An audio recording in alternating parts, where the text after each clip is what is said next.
actualité bi mooy lan xeexu corona bi ak retouru xale yi ci école yi ñu amoon ay instructions yu ñu jotoon également de la part des autorités supérieures ñu jéem a xool au niveau de Médina Sabakh nan lañ mën a mettre en exergue wala nan lañ mën a mettre en application les instructions que nous avons reçues. Je pense que loolu également waxtaan nañ ci lu bëri partagé nañu ak population yi effort yi nga xam ne comité local de gestion des épidémies et des catastrophes au niveau de Médina Sabakh ñu ngi koy def ak effort supplémentaire yi nga xam ne aussi les comités communaux dirigés par les maires ñu ngi koy def yaakaar naa ni démb yéen a ngi fa woon di gunge maire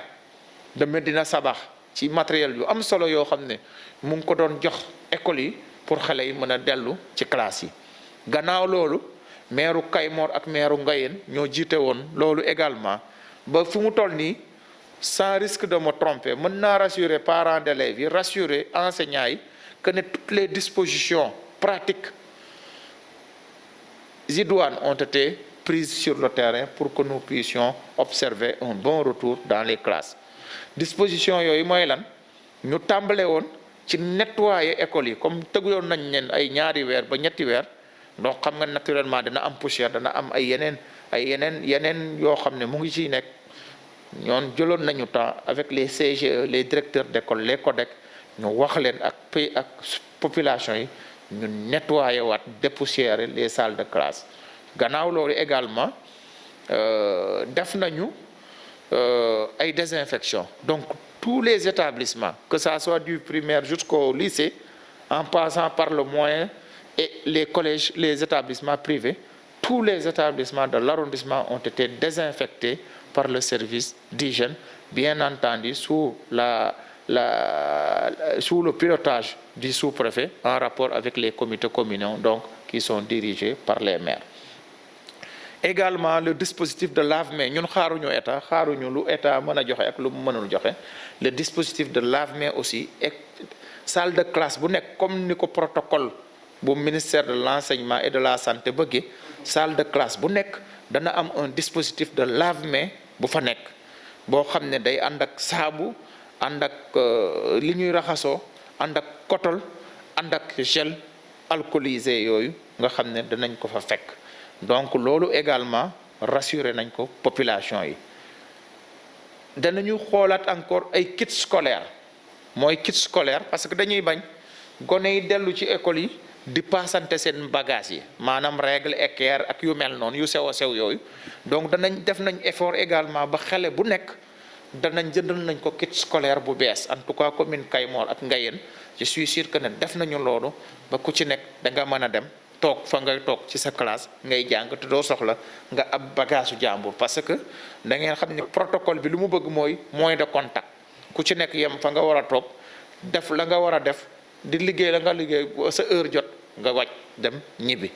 donc loolu également def nañ ko fi nga xam rek ne foofu lañ xaw a am tuuti jafe-jafe mooy thermoflash yi xam ngeen ne thermoflash nag du da ngay dem ci marché bi rek fekk ko ci marché bi donc également te yomb goo xamante ne da ngay génne da ngay soxla li nga ci soxla léegi nga am xaalis léegi def ko mais quand même avec les maires comme état bi am na lu muy joxe danañu xool lan la ñu état war a jox bu matee baax na bu matul itam ñu ngi jéem a xool ak maire yi li ñu defoon ci yeneen domaines yi nan nañuy def ba am ay pexe ak ay opportunités yoo xam ne dinañ ko mën a def ba vraiment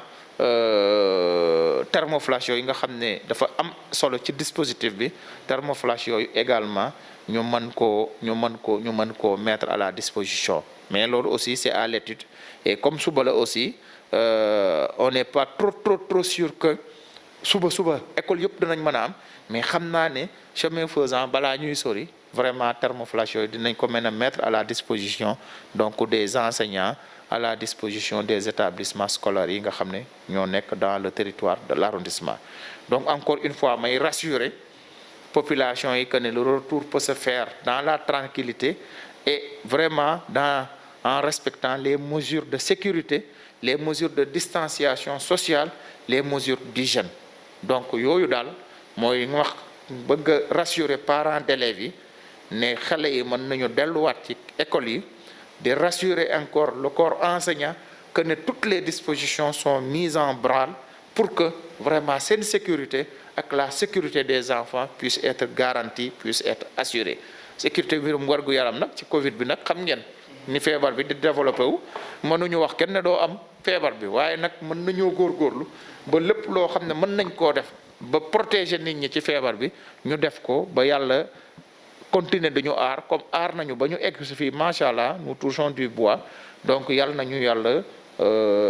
di continuer di sàmm ci li nga xamante ne mooy feebar bi nga xam ne moom la ñuy jàkkaarloo instant yi ci biir Sénégal.